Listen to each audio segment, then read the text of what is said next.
have two housekeeping matters. I'm informed that we're not expecting a fire alarm practice tonight, so if there is a fire alarm, we're supposed to meet outside in the foyer. And please, because we are recording all these sessions, cell phones off or on silent, please. Thank you. So it's my very great pleasure to welcome you this evening to our talks in this 50th anniversary series marking the opening of the Auckland School of Medicine. And actually we're particularly excited about presenting these talks tonight, which are good news stories about saving or enhancing the lives of our most vulnerable children. Auckland continues to be a world leader in perinatal and placental research. Indeed, we're actually also celebrating that it's 50 years ago that Professor Sir Graham Liggins, working in the postgraduate School of Obstetrics and Gynecology, the forerunner of the department that our first speaker heads today, Sir Graham Liggins showed the effects of steroids on preterm lung function in sheep, and he embarked upon one of the most important trials ever done in perinatal medicine to demonstrate steroid efficacy in human lung development and save thousands of preterm babies. Some of you may also be interested to know, particularly those of you that may be somewhat sceptical about committees, that the head of the Postgraduate School of Obstetrics and Gynecology, Professor Bonham, chaired the Senate Advisory Committee tasked with the details of the establishment of the medical school. It had originally been thought that the school would open in 1970. However, the committee worked so well, even faster than the Chancellor Sir Douglas Robb had imagined, that the school was ready to admit its first students in 1968.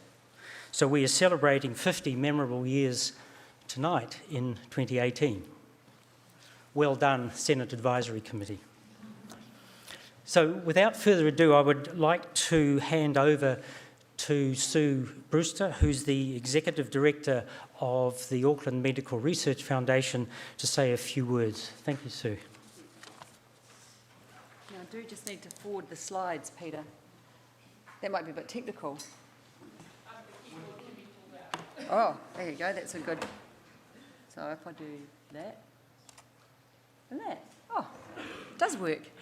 Well, good evening, everybody, and a very warm welcome to you all. Thank you so much for coming out tonight. A little bit chilly. I think there's been a few traffic events along the way as well, so it's great to see so many of you here. And of course, tonight's topic is saving babies, something that you're all interested in and that is dear to our hearts. So, Auckland Medical Research Foundation, our purpose is to fund medical research, and of the $71 million of funding that we've awarded to research, a lot of that has gone into funding research into babies and their health. I think you'll see behind me Dr. Shirley Tonkin. So there's a newsletter that will be in front of you that says Autumn 2016. It's not because we want to give you outdated newsletters or get rid of them. It's because there's a piece in there that is dedicated to Dr. Shirley Tonkin and the work that she's done on the third page inside. So Dr. Shirley Tonkin was a remarkable woman. She dedicated her life to saving babies, and she was one of 3 researchers who led to the invention of the foam inserts in babies' car seats, which prevented their heads from falling forward and choking. And that simple device literally has saved thousands and thousands of babies' lives since that point in time. In that piece on Shirley, there's a great excerpt in there from Professor Ed Mitchell of University of Auckland, and he says about Shirley and her research, "Shirley has been one of the most irritating people I ever worked with. She has frequently come up with the right idea, but without any data to prove it, only to be found right after several years of research. And therein lies the beauty of research." So Dr. Shirley Tonkin dedicated her life, and in 2016, at the age of 94, Shirley passed away, but leaving the legacy of saving thousands of babies' lives, and her research lives on. And also she left a gift in her will to the AMRF so that I guess her legacy continues to give to the medical professional and all of the researchers that will go on to do amazing work. Speaking of amazing people and amazing work, we've got wonderful presenters here tonight who will talk to us about babies, the medical treatments and research connected with that. So thank you very much to our presenters. And also tonight, please don't forget to fill out your feedback forms, which will all be in front of you. Very important to us, so we know what you want and what you want to hear about in the future. There'll also be a folder like this available for more of you out on the front desk to find out more about Auckland Medical Research Foundation and what we do. Thank you to all of our supporters here tonight. We simply couldn't do what we do without you. And I think you'll see up there 100% of your donation goes directly to medical research. All of our administration costs are funded by a very generous benefactor. So you can be assured 100% of donation goes directly to where you want it to go. So without further ado, thank you so much. A very warm welcome, and I know that you'll enjoy tonight. Thanks. Thank you, Sue.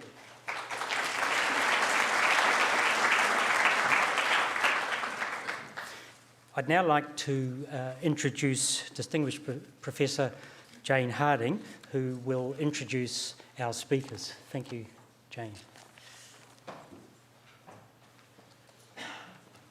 Thank you. It's a great honour to be here to chair this evening's lecture series on saving babies' lives and improving lifelong health. We have 6 speakers tonight who are going to talk about their research contributing to that vision. Each speaker will speak for about 10 minutes, and I will introduce each one, and we will simply move on after each one because we think 6 talks is quite a lot for you to listen to. If we have time at the end, we will take questions, and if we don't, well, the speakers will be here, so come and talk to them after the event. Our first speaker tonight is Professor Leslie McCann. Leslie was the top qualifying student in the 4th intake of this medical school, and she's currently head of the Department of Obstetrics and Gynecology. Her major research interest, amongst many, and the one she's going to share with us tonight, is prevention of stillbirth. In acknowledgement of her research achievements, Leslie's recently been awarded the Gluckman Medal for 2018, which is the premier recognition of research within the faculty. Please welcome Professor Leslie McCann, sleep position, a modifiable risk factor for stillbirth.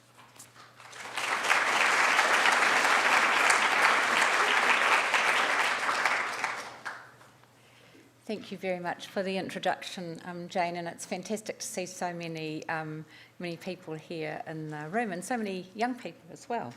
So, on with my talk. Well, I'm going to talk to you about stillbirth this evening, and that's an area that I spend quite a lot of my research time involved with. So we define stillbirth in New Zealand as the death of an unborn baby at or after 20 weeks, but our research focuses on what we call late stillbirth, which is the death of an unborn baby at or after 28 weeks. And we focus on this group of babies because if these babies are live-born, we expect them to survive and have a healthy survival.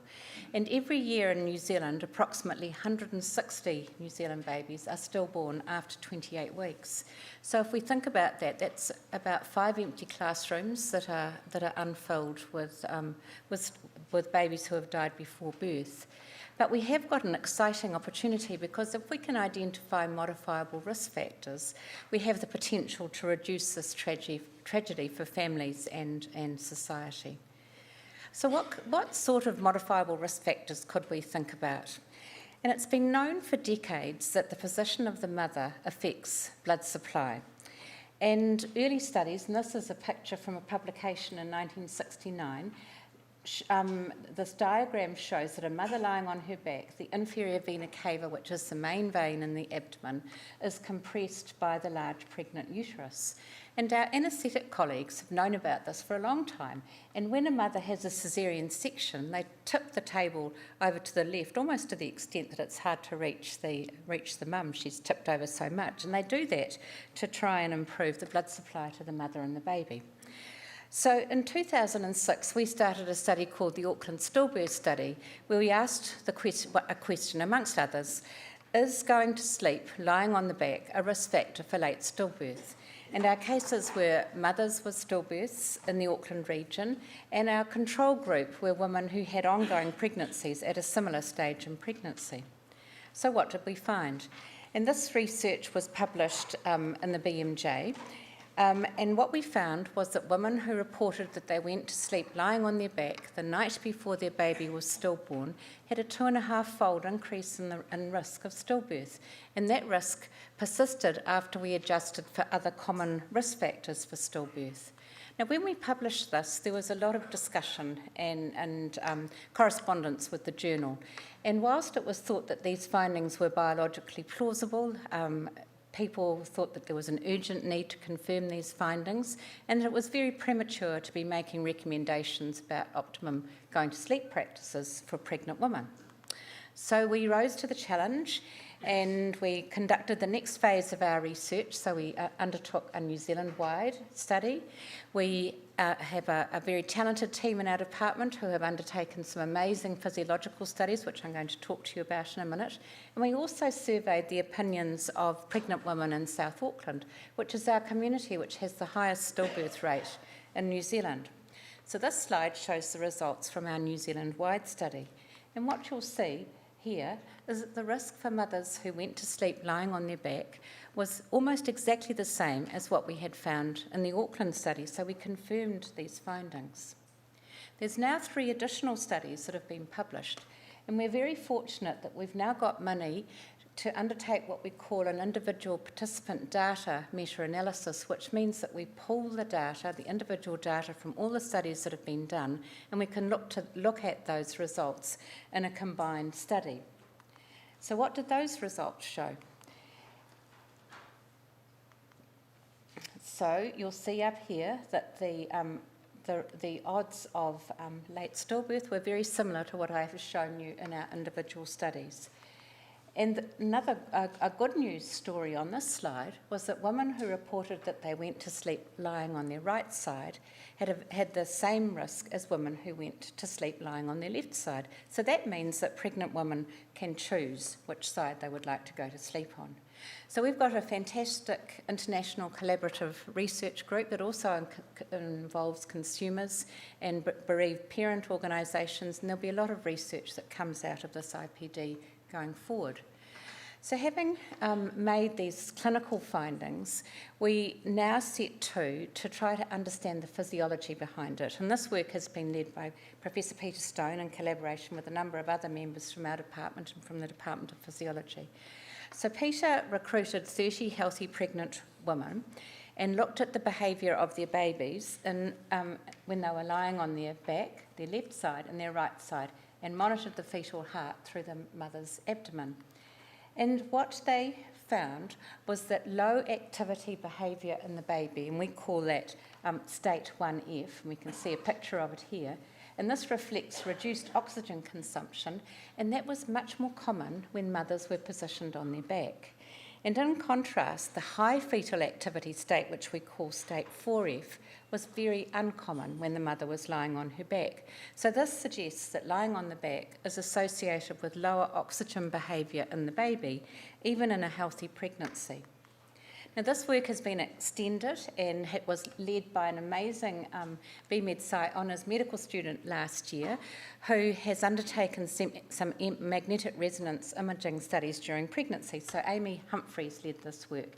So here's a mother in late pregnancy in the MRI scanner lying on her left side, and here's her spine, and here's the baby, and this blue circle is the main vein in the abdomen that we call the vena cava. And when the mother turns over onto her back, there's almost complete obliteration of that vena cava, and there's also a reduction in the diameter of the aorta. So to summarise quite a lot of studies in one slide, we believe we have a pretty good understanding now about the physiology that's associated with maternal position and the effects that we're seeing in our clinical studies. So the pregnant uterus compresses the major vein called the vena cava. There's a reduction in the blood going back to the heart and a reduction in the output of blood from the heart. There's a reduction in the blood flow from the aorta, which is the main artery. This leads to reduced blood supply in the placenta and low oxygen levels in the baby. And whilst a healthy baby can cope with a reduction in oxygen levels, a baby that is vulnerable or compromised may not be able to do the same. So the next step for us was, okay, well, it's all well and good. We've got these consistent clinical findings, we understand them, but can women change their going to sleep position? And the answer is yes, they can, and they already have. So when we recruited women to the Auckland stillbirth study, 43% of women reported they went to sleep on their left side. By the time we did our New Zealand-wide study, that had gone up to 68%, because at that time we thought that left was best.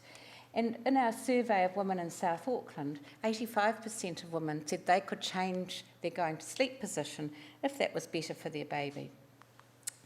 So we have been through a cycle of research, from hypothesis generation, confirming the findings, further clinical studies, understanding the physiology. We've done a survey of women, and now we're at a very exciting stage of having launched a public awareness campaign, and some of you may have seen some of this information already. And this is called the Sleep On Side While Baby's Inside campaign. And this work has been done in collaboration with a large number of professional groups, parents groups, stillbirth organisations, and we've had complete buy-in and complete agreement between all of the stakeholders involved, which is not always that easy to achieve. And we've had an amazing research team and incredible support from Cure Kids, who has been behind this project from the outset. So we launched this in alignment with our National Stillbirth Conference at the end of June, and we have produced information leaflets for pregnant women, and you may have one of those in front of you. Take it away if you know somebody who's late in pregnancy. Information leaflets for health professionals, and we've got a video that I will share with you in just a minute. So the messages that we want to share with pregnant women, and these messages have been produced by our stakeholders. Going to sleep on your side halves the risk of stillbirth compared to going to sleep on your back. Start every sleep on your side, including daytime naps. It doesn't matter which side, they're both good. And it's common to wake up on your back, so don't worry about that, just roll back onto your side. And we suggest that health professionals discuss this at 24 to 26 weeks of pregnancy. Our next steps are to share this sleep position information and our resources widely. We're going to translate our pamphlets into other widely used languages. We're going to evaluate the views of consumers and health professionals about our campaign. And we're going to resurvey pregnant women to see what impact we've had on further changes in sleep position. And of course, there's ongoing data about stillbirth rates. So this is a little video that we have produced, which I would just like to get the mouse just to share with you, because we think it's a pretty cool resource.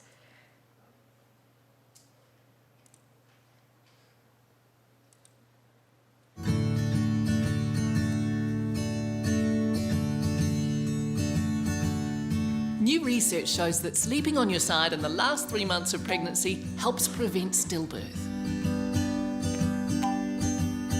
Tokuru I te moenga, ka ki te me paku, e huri, e huri.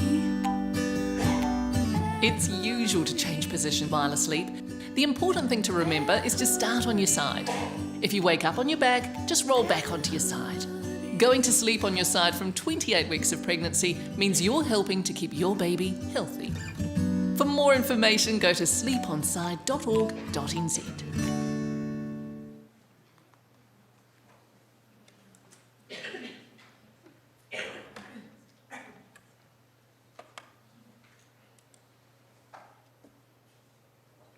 And my final slide is just to acknowledge the funders who have supported this work, in particular Cure Kids, who has been there right from the outset and supported the whole journey from the initial hypothesis generation through to the public awareness campaign, and we couldn't have done this work without them.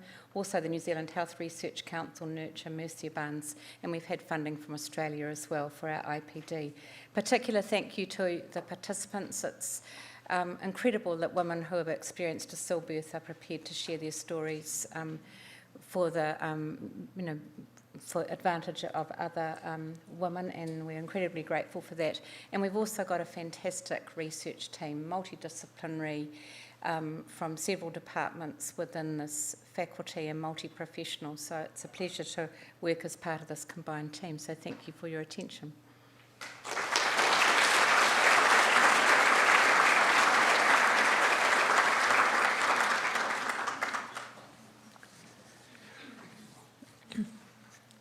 Our next speaker, Associate Professor Katie Groom, is the Associate Professor of Maternal and Perinatal Health and the Hugo Charitable Trust Fellow at the Liggins Institute. She's a subspecialist in maternal fetal medicine at National Women's Health in Auckland City Hospital. She's passionate about improving health outcomes for mothers and babies through effective clinical trials research. And in this role, she has been the chair of the Australian-New Zealand Maternal Perinatal Australasian Collaborative Trials Network, and she currently chairs the national executive of the newly established New Zealand-wide On-Track Network for Better Health for Mothers and Babies. Katie is currently leading the New Zealand and Australia Strider trial, part of an international consortium exploring a potential therapy for fetal growth restriction. And tonight she's going to tell us about developing therapies for this important problem. Thanks very much, Jane, and thank you everyone so much for coming out to listen to us tonight. So I'm going to talk a little bit about developing a specific therapy for fetal growth restriction and share with you a little bit of the journey that I've been on for the last 6 or 7 years, which one may have been quite familiar to some of you, seeing it in the media in recent weeks. But before I start, I'm going to introduce you to Archie. So as Jane mentioned, I'm a maternal fetal medicine specialist. So in my clinical job, we see people referred to us when problems arise in their pregnancy. So Archie obviously came along with his mum, because he was still in utero at the time, to meet me when he was 24 weeks pregnant. His mum was 24 weeks pregnant. And the reason that they came along to see me was because Archie was much smaller than was expected for how far on he was in the pregnancy. And these charts here show that all the parameters of growth were well below what would be the expected norm for this gestational age. So I immediately made a diagnosis of fetal growth restriction. But this could be caused by a number of different things. So my job was to think about what that might be. So we went on to look at a number of blood flow patterns, both into the placenta, from the placenta to the baby, and within the baby. And what that told me that it was likely that there was a problem with how the placenta was functioning, and the reason that Archie was smaller than expected was due to a condition called uteroplacental insufficiency. So what does that mean for Archie and his mum? Well, unfortunately, there wasn't any magic treatment that we could offer.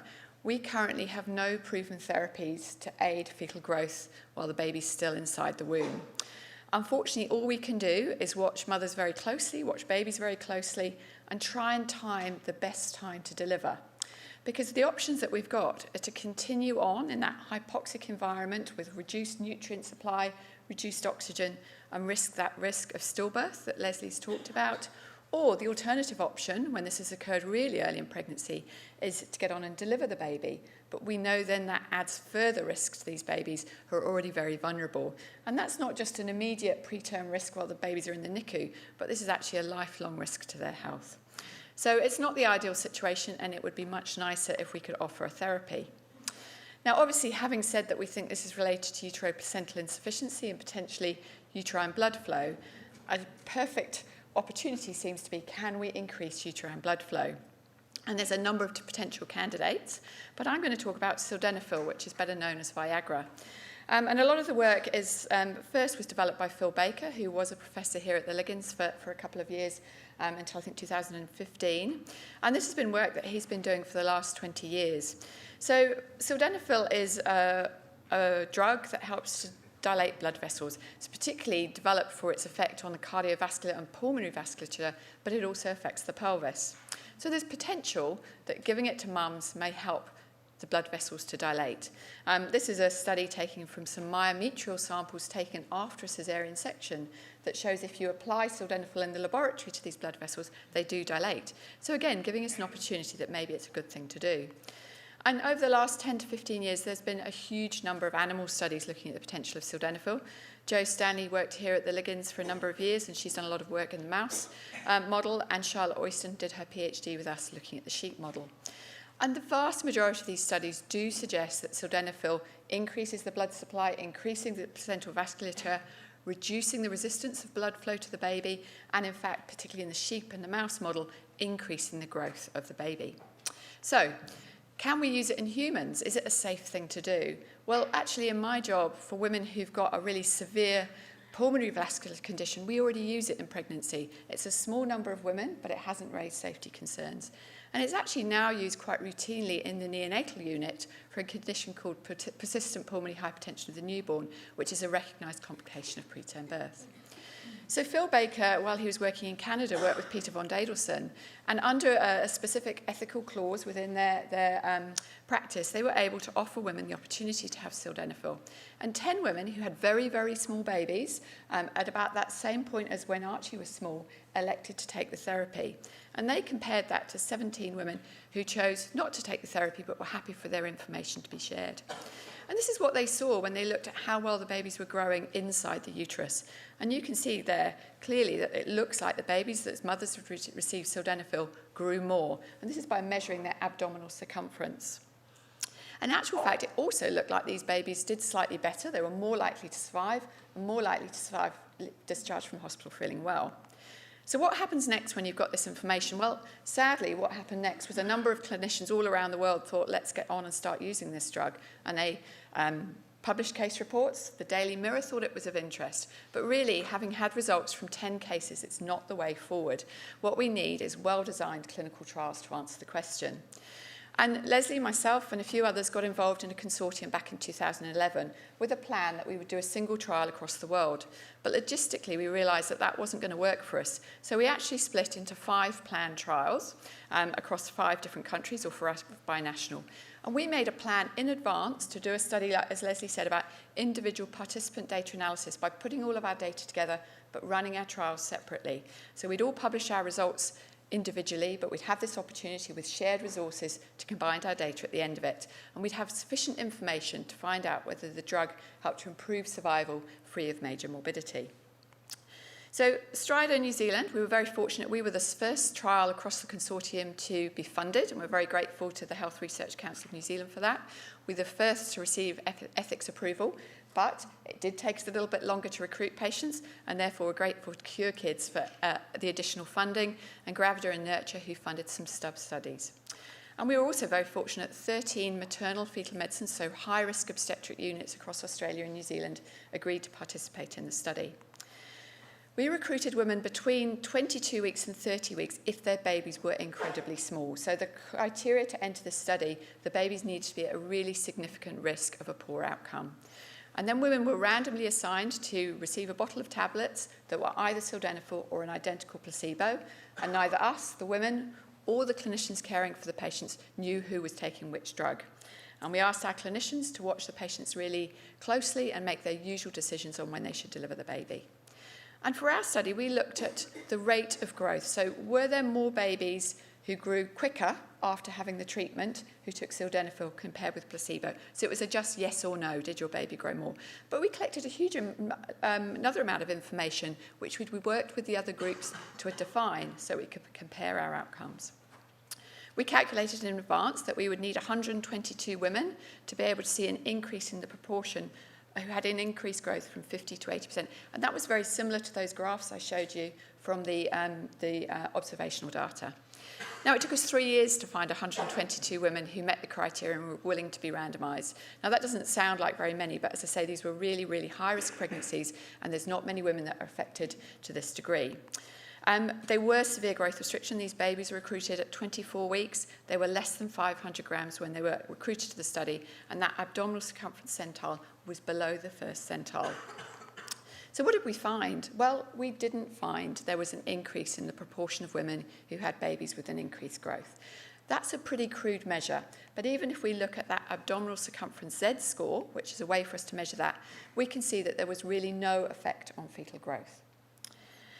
But what about other outcomes? Now, we did find, consistent with what we thought we might find, that for a short period of time, sildenafil did improve the blood supply to the uterus. So in the first 48 hours, we saw a drop in the resistance of blood flow to the uterus.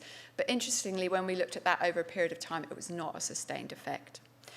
When we looked at the outcomes for the babies, live birth, risk of having a major problem, risk of surviving or chance of surviving to hospital discharge, all of them seemed to go in the right direction in suggesting that there was possible benefit for these infants. Even if it wasn't affecting how they grow, then it may be having another effect. So looking there, the survival to hospital discharge free of major morbidity was 67% in those on sildenafil, compared with only 56% in those on placebo. So that odds ratio approaching 2 suggests that if we saw the same effect in a much larger group of babies, it really would be something that was quite important. So what's the future from here? Well, we need to know whether or not, if there's been any positive effect, is it sustained through childhood? And we're very grateful to all of those funders who have funded our childhood outcome study. And all the families of the Strider trial have agreed to come back when their children are 2 to 3 years of age for a fairly detailed assessment, particularly focused around neurodevelopment. We started our first follow-up in March 2017, and I can say that we have 100% follow-up of the babies that have so far been approached and offered appointments. Of course, we've got a few more that are ready for assessment and a few more that will become ready for assessment, but we've even managed to track a baby down to Scotland, and the UK Strider team have been to assess that baby for us.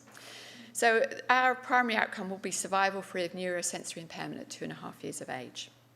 But what about the Strider Consortium? Because we've already planned that we could put all our information together. Will that be sufficient? So we've already registered our individual participant data meta-analysis, and we think we'll be able to look at that survival to hospital discharge, but also the other studies are looking at the children at the age of 2 to 3, so we'll have the opportunity to look there. This is where we're at. So unfortunately, for particular logistical reasons, Ireland, after a very long battle with their ethics and their governance, made a decision not to proceed with the study. The UK, despite starting after us, outshone us and finished recruiting before us. The Canadian trial has recruited 21 women, and the Netherlands have now recruited 216, but there will be no more recruits to the Dutch study. And this is where I alluded to at the beginning, because you may have all seen the stories in the media that spread like wildfire across the globe. And I think this is because of it being Viagra. It wasn't Viagra, it was the generic preparation. But a planned interim analysis of the Dutch study after 184 participants suggested that it was potentially causing harm. Of course, that was of interest to us and to our media, and so, we fronted up and talked about our study. But what the interim analysis has shown was that there were more cases of persistent pulmonary hypertension, that condition that we said sildenafil is the treatment for in neonates. And there was a non-significant trend to more neonatal deaths. And for that reason, and that the study was unable to be able to complete to show a difference in the primary outcome based on the analysis at the midpoint, they made a decision to stop their trial, and the Canadians put their trial on hold. Now, I can tell you that the Strider UK trial has completed and published their results. They saw no effect on fetal growth, but they saw also no effect on neonatal death and no increase in this lung condition. Our results were presented in PSANS this year and is currently under review for publication. And again, we have seen no evidence of harm. We've only had 2 cases of pulmonary hypertension, 1 on drug and 1 on placebo. So where to from here? Well, it's certainly been a journey for me. It's been a journey for our team, and it's been a journey for the IPD. But we are still in the situation where we don't know what's happened. The Dutch study are going back, and they're having blinded reviewers of all of their cases. As yet, this is not fully validated, and we're not certain of it. We have made a decision to review all of the New Zealand cases. As yet, we haven't identified any additional cases under our criteria, and we're pretty confident with our results with regards to that. And so we need to think about what's the difference in these results, but also to go ahead and do the individual participant data meta-analysis. It's really important if we find out that the drug causes harm, of course, but we may be in a bit of a quandary because I estimate that what we will find is that any difference is non-significant and we may not be any further forward with the potential of sildenafil, but I think it's going to be quite tricky to take that any further. But don't worry, there's plenty of other potential therapies. So sildenafil sits up there, just here, but this is just even thinking about uterine blood flow. And all of these therapies are currently under investigation, most of them not yet at the clinical trials phase, but lots of ongoing work. So what I'd like to end with is just to tell you a little bit about Archie, and I'm pleased to say it's a good news story for Archie. Archie was actually Strider baby number 2. So he was right at the beginning of the Strider trial, and his family were delighted to participate in the study. He received 6 weeks of therapy, but he did get very sick at 30 weeks, and earlier one Saturday morning we delivered him by caesarean section, and he was born weighing just under 800 grams. He's almost 4 years old now, and he's managed to gain a little brother, and he's meeting milestones and doing extremely well, and very happy to have been part of the Strider trial. So I'm going to end by acknowledging a huge number of people, but most importantly the mothers and the babies and the families who took the step to be engaged in a clinical trial of a therapy that was new in pregnancy. We had an amazing team working here in Auckland, but of course a huge number of collaborators across Australia and New Zealand and around the world, and of course a huge number of funders for us to be able to achieve all of this. Thank you very much.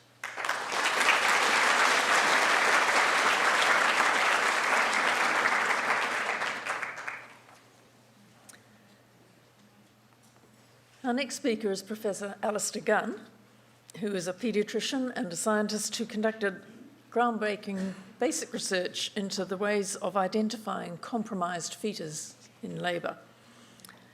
He was also working on the mechanisms and treatment of asphyxial brain injury. He was the first to show that delayed cooling could improve outcomes after babies had been exposed to low oxygen levels. He worked on how late that could start, how long it needed to continue, and practical ways of choosing which babies who might benefit. His research has helped establish therapeutic cooling as the first ever technique to reduce brain injury in babies exposed to low oxygen levels in the time of birth. And Alice is going to talk to us tonight about saving babies' brains.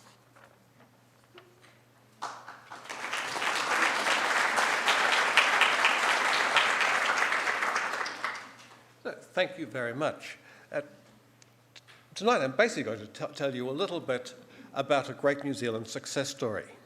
So pretty much all of the foundation work that led to therapeutic hypothermia was carried out in New Zealand. There's no intellectual credit, I hasten to say, because this is an idea that was first proposed more than 3,000 years ago.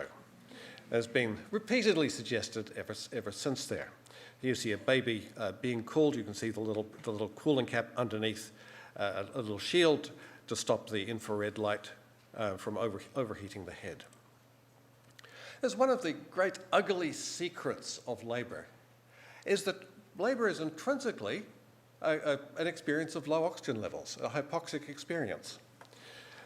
So if we look at blood flow and contractions, here's a contraction, there's a fall in blood flow to the uterus. If you see a fall in heart rate, that means that blood flow to the uterus has fallen by more than 50%. If you see a deep deceleration, it means it's been reduced by more than 90%. So is that a problem? Well, the thing to remember is that babies are built to live on Mount Everest. So here you see, here's the baby giving us the thumbs up. This is, here's my typical PO2 is about 20 millimeters of mercury, compared with roughly 4 to 5 times that in adults. I consume twice as much oxygen as an adult, but in fact I have an oxygen surplus. So babies have both a reserve and major adaptations to let them survive labour perfectly happily. In fact, if they don't go through labour, they adapt less well after birth. That repeated hypoxia does help stimulate. It revs up the endocrine system. It gets them ready to be born. So here we see the super baby flying out afterwards. Now, of course, not not everybody turns out well. At 0.2%, I mean those numbers pretty precisely, 2 per 1,000 will hit the wall. But what happens then? Well, one of the fundamental things is that just because there's been an excessive amount of hypoxia, it doesn't mean that the baby's brain has turned to mush at the time. Quite the contrary. So this is just an example of an experiment. You can see here the brain waves. You can see they go up and down. That's the baby showing sleep states cycling before birth. This is impedance, which was developed by a colleague of mine, Chris Williams. Pretty much exactly the same as the way we measure fat at the local corner store. And you can see, so during a period of low oxygen, brain swelling has increased because the cells are more depolarized. Oxygen is restored, and that partially recovers. But you can see, in fact, the brain waves don't immediately return to normal. And there's a few hours later, about 8 hours later, there's a period of overactivity of the brain waves, followed which by a secondary swelling, a secondary failure of the oxidative metabolism of the cells and evolving changes. So what's happening is hyperactivity. You can't really tell from the outside, but if you look closely, that's what it looks like. You have a very suppressed EEG, repeated, stereotypic, evolving, large depolarizations of the brain. Those are seizures. So we have a period of prolonged seizures here. And as the seizures resolve, you can see there's actually very little brainwave activity left. And here you see the brain swelling, gradually recovering at the same time. And if you look at the brain after here, you see severe damage. You see a severe loss of brain cells of various types. But what's interesting about this, okay, it's all exciting stuff happening here. There's the seizures, the brain swelling, and so forth. The interesting thing is there's a period where nothing much is happening, where actually brain activity is suppressed, and we have shown that it's being actively suppressed by release of neuroprotective hormones, and where the brain swelling has gone down nearly to normal. So that's a very intriguing thing. And you see exactly the same thing in babies who've been affected by low oxygen, that they recover initially, they stabilize, and then hours later they start to seize. So this is not an artifact of laboratory medicine. So the question is, what's happening in here? The next clue comes from the fact that, in fact, sick babies get cold after birth. We spend a lot of time and effort keeping them warm. This is a very traditional picture, I think, from France. I don't know what the hat is for. But yes, so incubating babies, if you like. The question, though, is, should we? We know once you start looking, there are lots of clues that say that, in fact, temperature is probably very important. So this is a classic one, that drowning victims who resuscitated after birth. Here's myself and my younger daughter at a much younger age at risk of testing that experimentally. Yes. So what happens if you allow that natural cooling to occur? And the answer is, well, all sorts of interesting things. So remember, this picture shows the brain swelling. Here we have the period of low oxygen. Brain swelling happens. It partially recovers. When you start cooling here 2 hours later, you can pretty much completely prevent that secondary brain swelling. So as soon as we saw that, we knew something fundamental was happening. If you look at the cell survival, here we see severe loss if the brain temperature is kept, quote, normal, unquote. But if you start cooling at an hour and a half, actually very dramatic protection, much more than I ever expected. Delay to 5.5 hours, partial protection. But if you wait until 8.5 hours and the seizures have started, which is when clinicians would really like to wait, you get nothing. So there's a time-dependent delay, but a useful window of opportunity. That 5.5 hours is a practical time to realize that something has gone wrong, to assess baby, to talk to mum and dad, to get permission to try doing something new and unexpected. So that was very practical information. The second practical thing was that, in fact, you don't need that much cooling. We're talking roughly 3.5 to 5 degrees, mild cooling. So this is just showing the relationship. Here's a normal temperature, fall in brain temperature, and there's a threshold around about 34 degrees. And this has been replicated in lots of other studies. So we're talking mild cooling. We're not talking about cardiac surgery. So given all of that, the next question is it safe? I was taught by my mother, was this nice lady here, that a low temperature after birth was essentially killing the baby, that there was a tight correlation between the fall in temperature after birth and mortality on any complication you cared to look at. So I persuaded her that we should really do a trial, a simple safety trial. So this is the very first ever safety trial of induced cooling after 3,000 years of thinking about it, with a proper randomization, and it said, yes, it is completely safe. That, in turn, with experimental evidence for efficacy, the clinical human evidence that it was safe to a proper randomized trial. Here's a proper commercially developed water cooler. We used a modified Fisher-Paykel cooler because we had Kiwis. And it was trialed in New Zealand, US, Britain, and Canada. This complicated figure is called a forest plot, and I think you can see why. It's all branch and twiggy. Here's the CoolCap trial, which was us, and then a whole lot of other trials, because basically people didn't believe things that happened in New Zealand, which was, this is a good thing. The fact is it may hurt your feelings, but because they basically repeated the studies, we were able to say, right, if all of these studies in different countries from competing institutions found exactly the same benefit. I mean, that's an amazingly homogeneous result. And the overall conclusion is more babies survive with no disability. Wait, don't do that to me. So for every 6 babies, 1 extra baby will survive and is completely normal. So we're improving both survival and preventing disability. It's not perfect. The other 5 are not being significantly affected, but 1 in 6. I compare that with treating lipids for heart attacks. It's an effect size of what, 250. Yes, it's a lot of people being treated with lipid-lowering drugs, and that's normal. But you can also look. Okay, what about the poor babies who have cerebral palsy, a severe motor disability, usually hypertonic, with difficulty releasing their movement? And you see in total 30% of the babies in our study had cerebral palsy, being reduced by about 40%. Here's the competing study from the National Institutes of Health, showing exactly the same effect. So even the severe outcomes are being prevented. The challenge now is to find ways of building on that success. And I hate to admit it, for a long time I have been the king of negative studies for some time now. So they're finding difficulty improving hypothermia as such. Our initial settings seem to be perfect, but everybody is pretty convinced that cocktails are nice. Adding beneficial therapies on top of hypothermia will eventually help make it better. So here we've gone, this is a genuine picture from the 1898 of a baby being resuscitated in cold water, but never going anywhere, to the definitive trials in New Zealand. Thank you.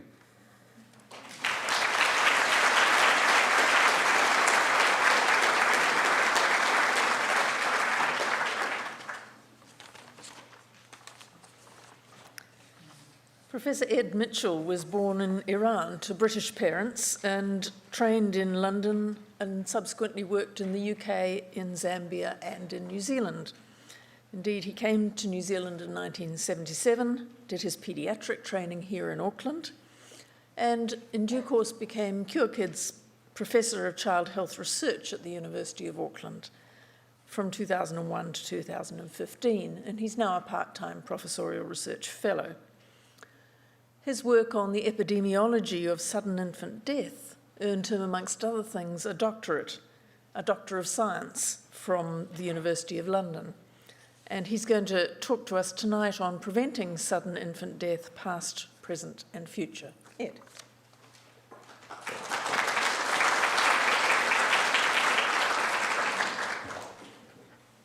Thanks, Jane.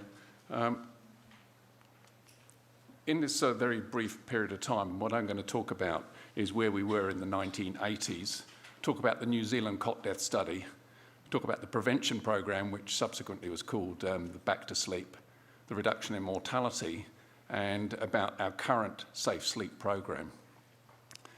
But first, I need to just sort of talk about terminology. When I started working in this area in the mid-1980s, we referred to this as cot death. Then we started using the scientific term sudden infant death syndrome, and now we're using the term SUDI, or as the Americans say, SUID.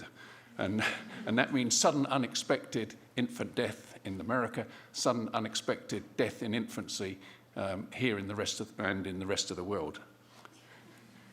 I also admitted to say that the Americans didn't call it cot death, they called it crib death.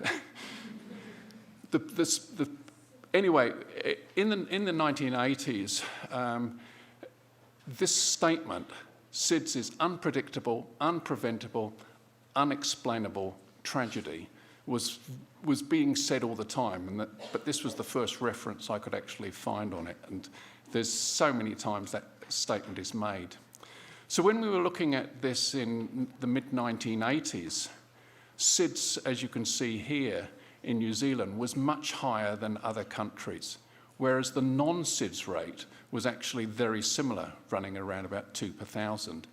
So our total mortality from all causes, and we're using the postneonatal period, which is from 28 days through to the first birthday, is much higher in New Zealand, or was much higher in New Zealand than any other country, and in fact was actually twice as high as that was present in the Netherlands.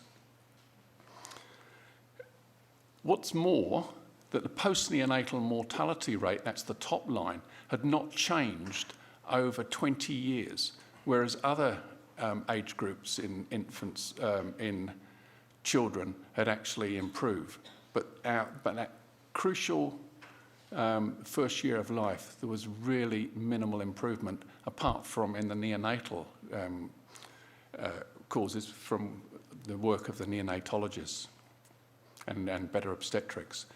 Looking at national data, there was a really good description of SIDS cases. We knew that it was more likely to occur in males, it was more likely to affect low birth weight babies or babies that were born preterm, infants of young mothers. There was a big winter peak, and disadvantaged communities, and particularly Māori, were overrepresented. And it's got a very characteristic age group, age distribution. And this is data that this pattern of being sparing the first month of life and then an increase, and then 2 to 3 months being the highest rate, and by 6 months of age, 85% of the deaths have already occurred from this cause. And even now, and all around the world, that age distribution exists and is still somewhat unexplained. So in the mid-1980s, we thought, well, we needed to do a study and try and identify what the risk factors for SIDS were, with a particular emphasis on infant care practices. Why was our rates higher in New Zealand than in other comparable countries like Australia and the UK and the Netherlands? So we wondered whether we were doing things differently to other countries. So we did a case control study. So we compared cases with control infants. The cases were all ones that were certified as dying from SIDS. We chose the postneonatal age group, that's 28 days through to the first birthday. We ran it for 3 years, and in that time there were 485 deaths, and our interviewers did a fantastic job interviewing these families and managed to get 81%. We compared them with living babies that were representative of all births, and we interviewed them at a time to produce that very characteristic age distribution. And we selected 1,800 randomly sampled babies, and we interviewed 88%. So this was a big study. That 485 deaths actually only came from 80% of the country, those yellow areas. We just didn't have the resources to get to all the other smaller centres. And this gives me an opportunity to acknowledge all the other my colleagues that helped make the study a success. One of the key factors, and certainly was the one that was most striking to me, and it was interesting that we started the talk talking about Shirley Tonkin. She was telling me all along that it was sleep position was the problem, because she was interviewing families and identifying these babies lying on their front. We actually looked, rather than just relying on the position found, we also looked at the position last place to sleep. And in this time, 32% of babies were sleeping on their front, but 64% of the cases were placed to sleep on their front. And this increases the risk sixfold compared with going to sleep on their back. This was the first study that showed that side sleeping position was a risk. And I'll come back to that. 3 other factors that were found. Smoking increased the risk by 41%. Look at the smoking rates, 31% back in the mid-80s or late 80s. Not breastfeeding, and bed sharing. Interesting, and I'll be coming back to that. Bed sharing, 10% of babies were bed sharing. 24%, in other words, a quarter of the babies were dying in bed with a parent. This information influenced the Department of Health, now the Ministry of Health, to launch a prevention campaign. And this was some of the brochures and material that they produced. And this is the very first pamphlet, very first poster that they produced. And what we actually, you'll see underneath the figure, is place baby on side or back to sleep. Because it was the first study, we were unsure about what we should be recommending, apart from not going to sleep on the tummy. That message subsequently changed to back or side, and then eventually to back only. Two other comments about this picture. If you look at that baby, the right arm is right underneath the baby, and that baby will land on its face. So that's not very good. But I did like the no smoking sign that was on the blanket. I thought that was a neat touch. We launched the campaign in February 1991, but what you can see here is actually mortality had dropped quite considerably the year before, because we'd spent so much time talking about it. People were actually changing their behaviours in the year before. The grey area is the SIDS mortality, and you can see that where we were running at 4 per 1,000, by 1992 it was only a fraction over 2 per 1,000. And the white is the post-neonatal mortality from all causes, which showing a similar drop, which shows that this isn't just an artifact of calling it something else. This is real. In 2019, Pete Blair from the UK and I sat down and back of the envelope stuff, tried to calculate how many babies this simple intervention had saved. And we calculated then that 3,000 lives had been saved in New Zealand, 17,000 in England and Wales, and 40,000 lives in the US. So this is sort of, in effect, bigger than immunisation. Finishing with bed sharing, as I showed you, 24% of babies were dying in bed with a parent. That risk was identified in other studies. The risk is actually much higher if the mother smoked in pregnancy, and the baby, we think that's because the baby was damaged by the smoking and doesn't respond well. Since the reduction of deaths from prone sleeping position, bed sharing now bed sharing now accounts for over 50% of all our sudden unexpected deaths. The problem has been that advice not to bed share has been somewhat controversial. Indeed, some groups have been promoting bed sharing for improving breastfeeding rates.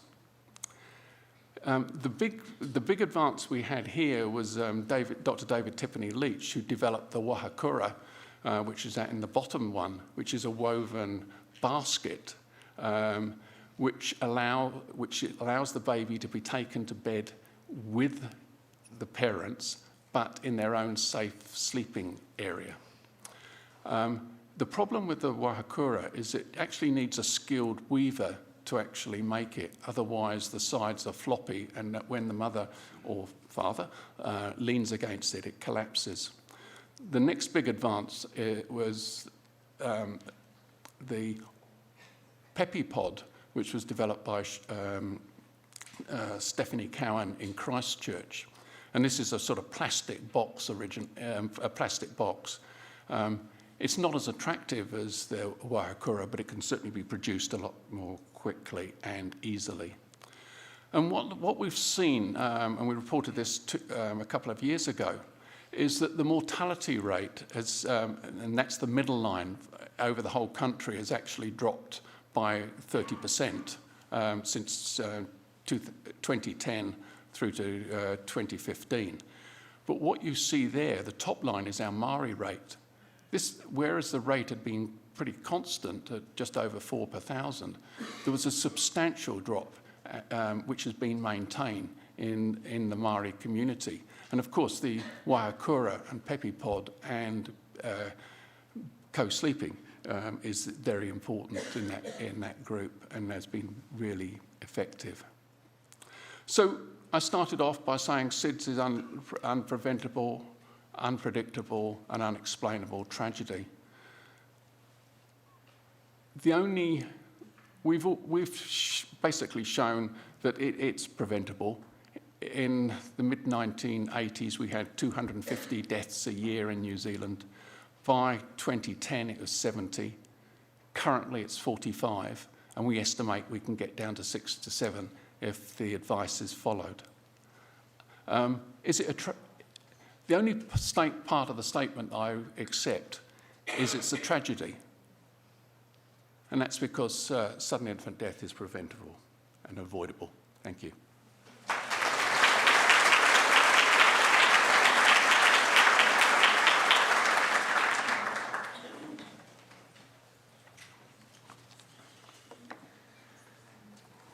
Associate Professor Justin O'Sullivan is the Associate Director for Research at the Liggins Institute. His research centres on understanding genome biology, and his goal is to interpret the relationships between what the cell's DNA codes, that is the genotype, and what we actually see, that is the phenotype.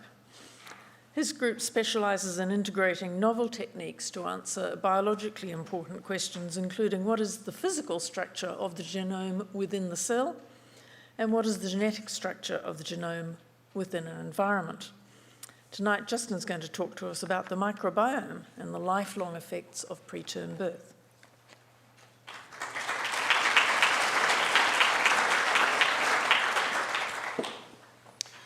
Thanks very much, and thanks to the AMRF for sponsoring this event.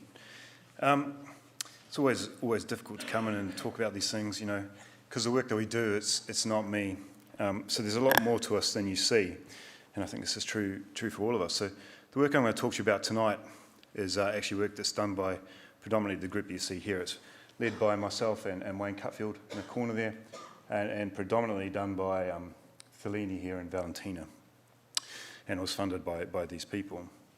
So there's a lot more to us than you see. Our guts are really quite beautiful environments, okay? Doesn't seem like it. But if you actually get in there and have a look around, they're actually quite nice places. They have good nutrients.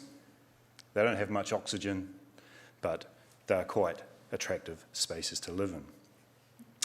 So inside your guts, there are trillions of microbes. And in fact, the microbes that are in your guts actually are equivalent in number to the number of cells that you have that are actually of human origin, okay? So you're roughly 50% microbe and 50% what you think you are yourself. So you're a walking ecosystem, okay? Wandering around, breathing and eating, and basically you're feeding these microbes, But the microbes themselves, they don't just sit there and live there happily.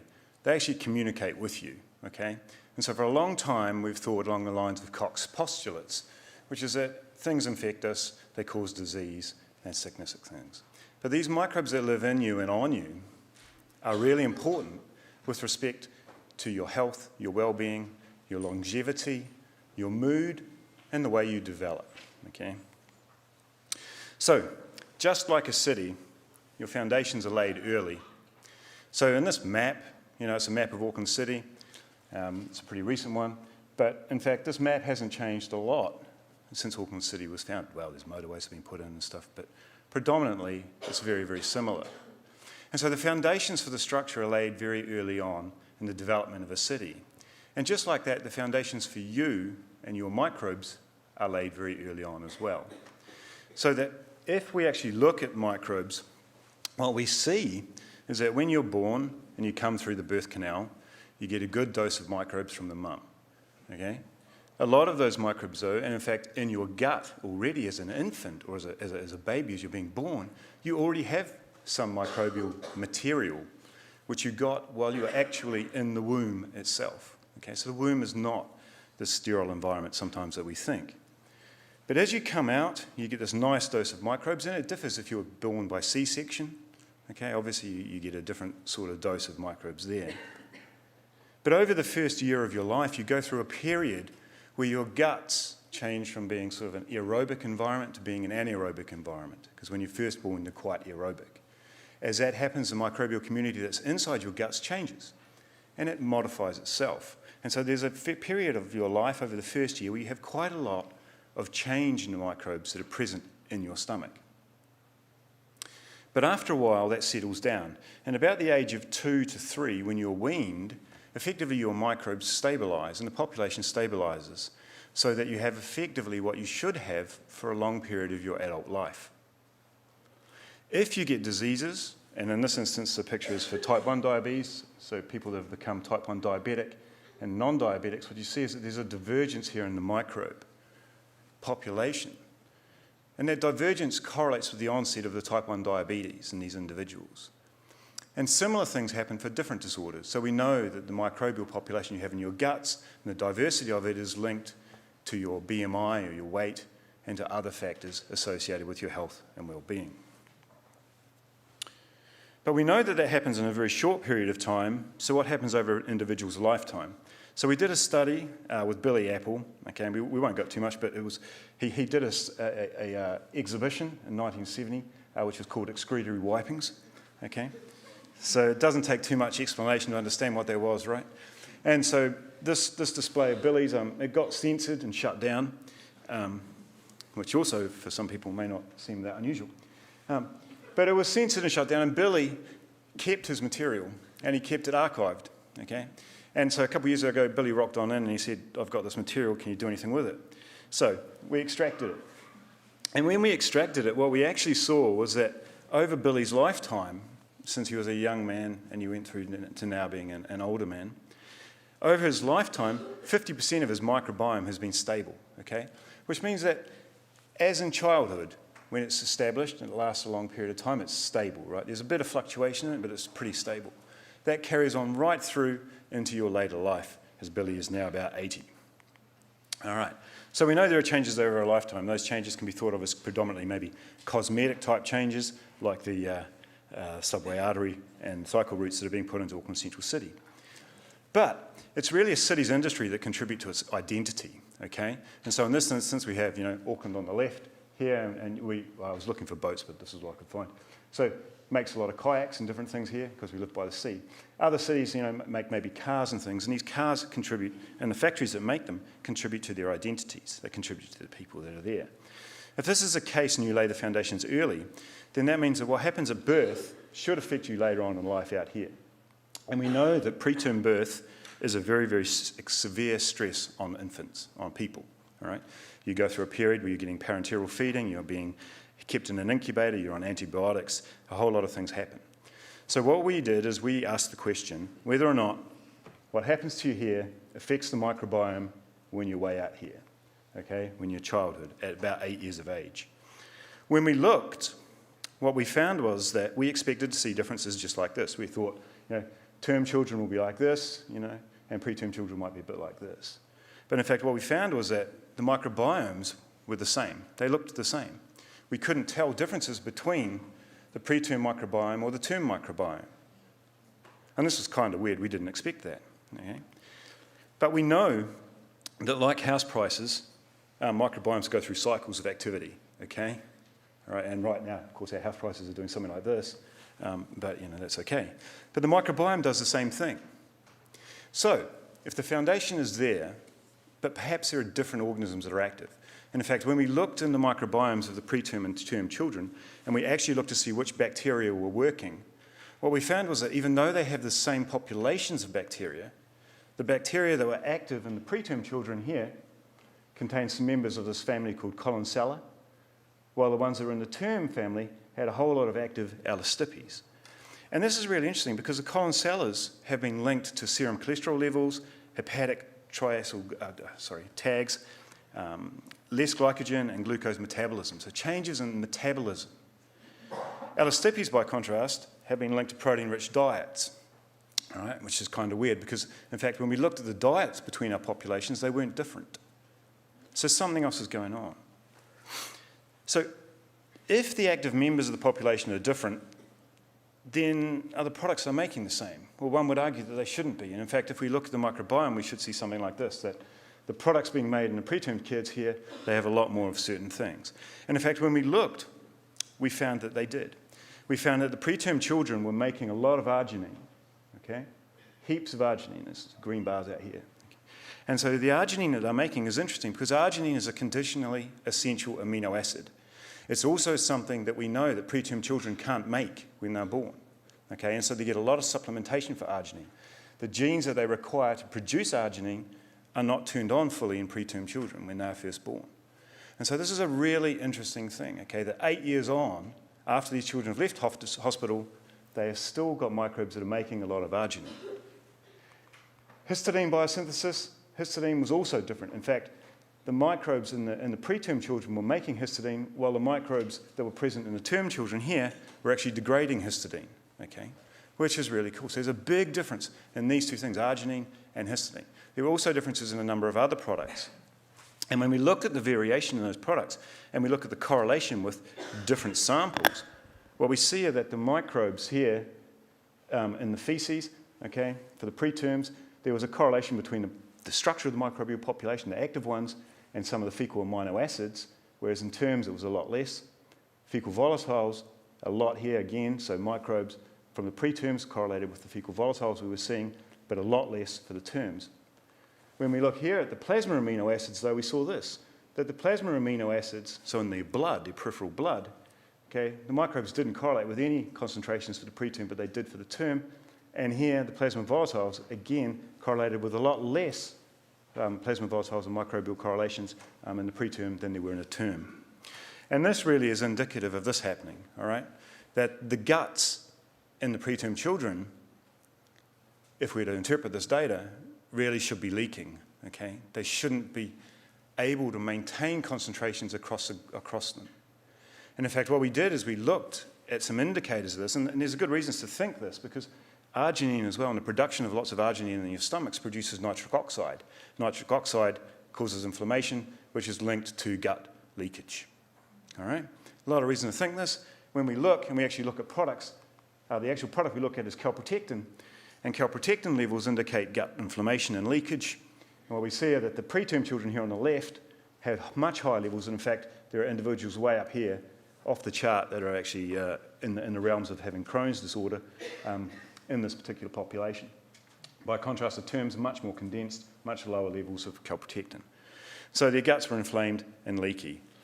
The children born preterm also had reduced insulin sensitivity, which is really interesting. Okay, it correlated very well with the production of some of the amino acids that we were seeing, correlated with the short-chain fatty acids and various other things that we were seeing in these individuals. So our current hypothesis is that the early life events program a change in the foundation flora which is in these microbes. And that change is not about the structure of the population, but it's about what the microbes are actually doing as these children eat, breathe, and live. And whether or not these differences influence or contribute to the changes in infant insulin sensitivity remains unclear to us, but we're trying to figure out ways to move forward and understand if we can interfere with this process. So when you think about the microbes in your stomachs, okay, it's not about us and them. It's not about labelling them so that they're things that you should fear. Rather, they're a part of you and you should embrace them, okay? Hopefully they're not that big. Again, there's more to us than you see, and these are the people who did it, and these are the current people in my group at the moment. Thank you very much.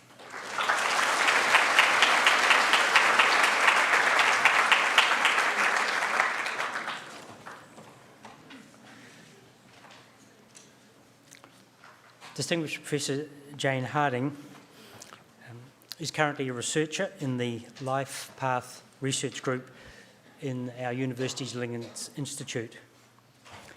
Jane did her basic medical training here in the University of Auckland, and then a Doctor of Philosophy in Oxford in Britain, and then a postdoctoral Fogarty Fellowship at the University of California in San Francisco.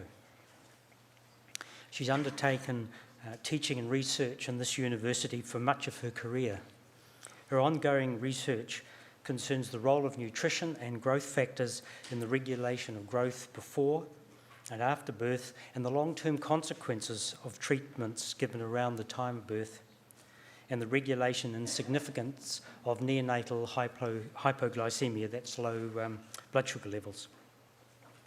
She's a paediatrician, and she's practiced as a specialist neonatologist caring for newborn babies at National Women's Hospital, and has just recently stepped down from her role as the Deputy Vice-Chancellor Research in the university, where she had overall responsibility for the university's research activities. She was awarded the Howard Williams Medal by the Royal Australasian College of Physicians in 2014 for her outstanding contribution to paediatrics and child health.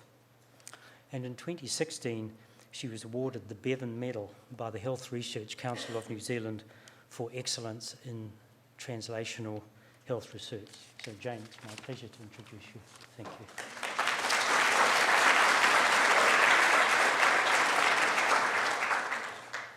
Thank you, Peter. Low blood glucose hypoglycemia is a really common problem. We estimate that it's affecting more than 10,000 babies a year born in New Zealand, and it's probably the only really common and readily preventable cause of brain damage in newborn babies.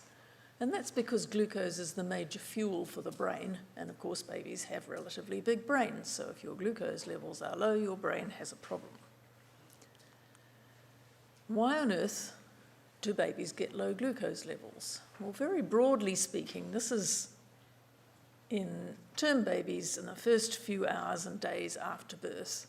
And you can see that at the time of birth, babies have highish glucose levels. That's because they get a constant supply of glucose across the placenta from the mum. When mother's glucose goes up, then the baby's goes up. And mother's goes up with the stress of labour and delivery, and so the baby's goes up, and then somebody comes along and cuts the cord.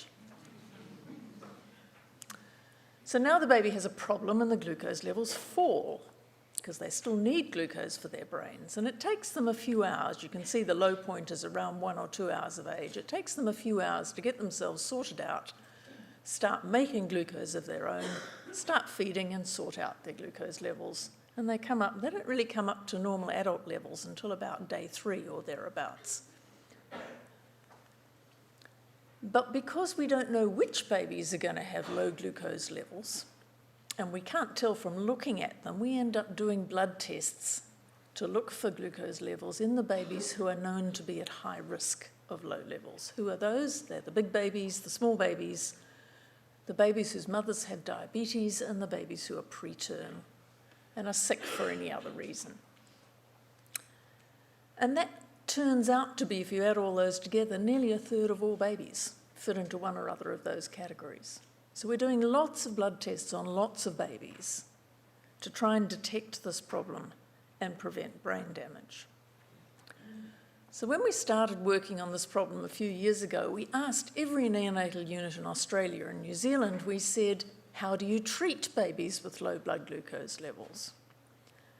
And we used, this is just two of many scenarios we showed them. We said, these babies, one's a preterm baby at 34 weeks, the other's a term infant of a diabetic baby. This baby's 2 hours old and it's got a low glucose level of 2. How would you treat it? And when you get that many different answers, you know that none of them know what they're doing. So it was very clear at this time that we really weren't sure what the best treatment was for low glucose levels. And we thought, well, surely we could do better than that. And we set about doing what we called the Sugar Baby Study. This is Deborah Harris's work in Waikato. And we said, could we use this 40% dextrose gel? It's a simple sugar gel. Would it work better than just feeding these babies to reverse glucose, low glucose levels in the first 48 hours after birth? And the short answer is it works really, really well. In the green bars, you see the babies who got the placebo gel, and in the white bars, you see the babies who got the sugar gel. It gets rubbed inside the baby's cheek, and you can see that treatment failure, which was defined as not getting your glucose up after 2 doses of gel, decreased from 24% to 14%. Being admitted to the intensive care unit for treatment of low glucose levels went down by a similar amount. The thing we were really worried about is what it would do to breastfeeding, because we know that giving babies stuff other than breast milk is inclined to inhibit breastfeeding. So it was a great relief when we asked how these babies were feeding 2 weeks later that the rate of formula feeding was much reduced in babies who'd got dextrose gel. I presume because they didn't go to intensive care, which means they got to stay with their mothers and got to breastfeed. So dextrose gel looked like it was a great treatment. It's very inexpensive, it's non-invasive, it's easy to give, you can use it almost anywhere. This was published in 2013. And for once, the medical profession actually latched onto this and changed practice really quickly, because usually it takes years and years and years and years to change practice. And this is just in the first 3 years after that study was published. This is just an example. 5 different places reporting, all of them reporting that the babies were less likely to be admitted for intensive care. And those who reported it said that breastfeeding was improved. So it's a very exciting example of how when a treatment is simple and easy to use and seems to people to make sense, that they do start using it. And it's very reassuring for us because there's not yet been another trial. And previous speakers have talked about the importance of multiple trials. Well, there hasn't yet been another trial. Everybody's just using it. But they are all reporting the same effect. We went on to do a cost analysis, and this is Matt Glasgow, who's doing his PhD on health economics. And amazingly enough, it even saves money. Saves about $1,000 per baby. That would equate to nearly about $8 million a year in New Zealand, we think, if all those babies were treated, mostly because it keeps them out of intensive care.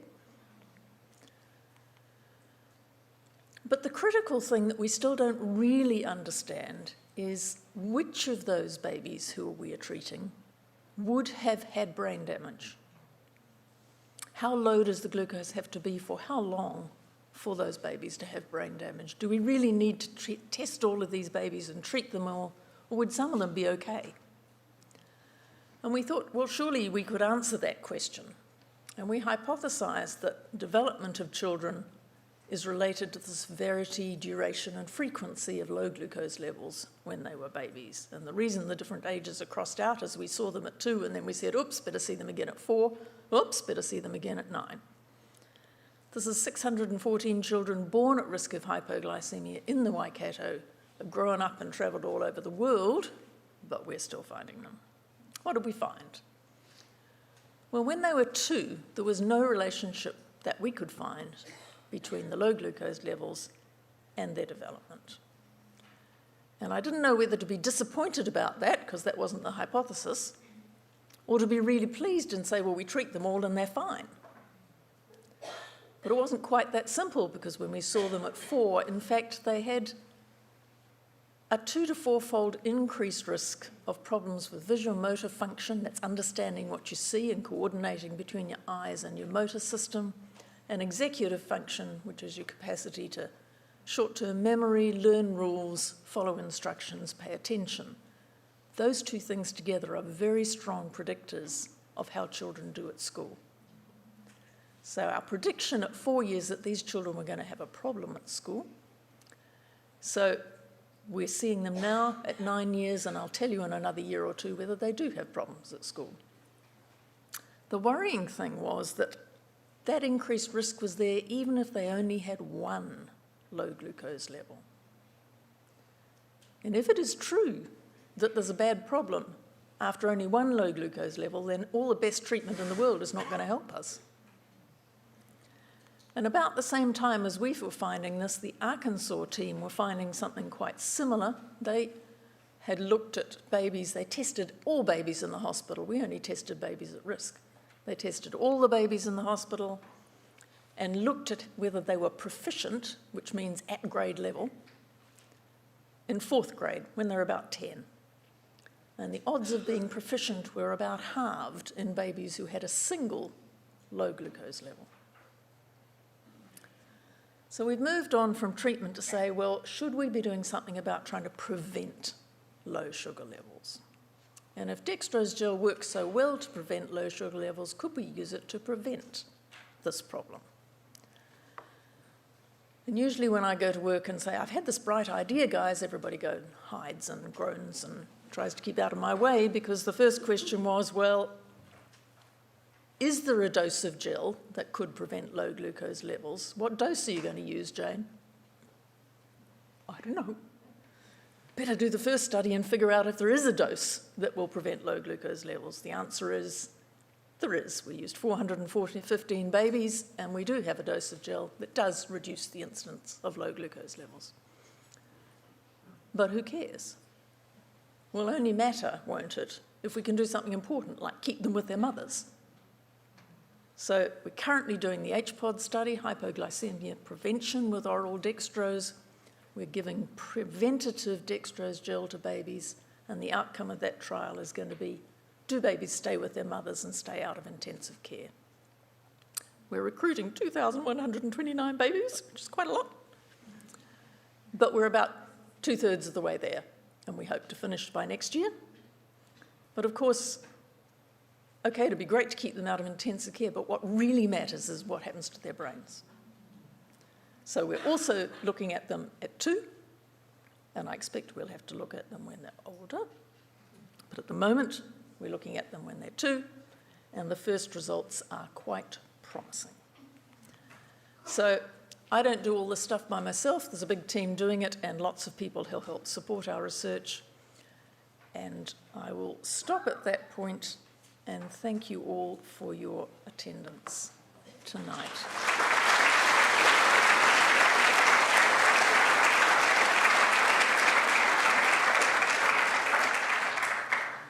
A little flyer for the next public lecture. Put it in your diaries. You are welcome to come and talk to the speakers. We won't take questions because everybody's been sitting on hard seats for a long time. Please do come and talk to us if you have questions. Thank you for coming for this evening, and thanks to the AMRF for your support.